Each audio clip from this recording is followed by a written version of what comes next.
நாள்.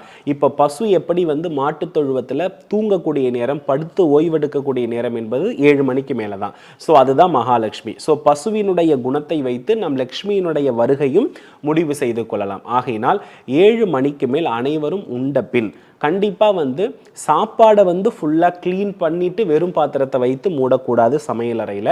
ஸோ நம் கொஞ்சமாவது உணவு வந்து நீர் விட்டு நம்ம வந்து சமையலறையில வைக்கணும். ஆனா இந்த இடத்துல சுத்தம் செய்யாமல் இரவு வந்து என்ன பண்ணக்கூடாது அப்படின்னா நாம உறங்க செல்லக்கூடாது. நீங்கள் பகல் நேரம் முழுவதும் உங்கள் சமையலறை எப்படி இருந்தாலும் பரவாயில்லை.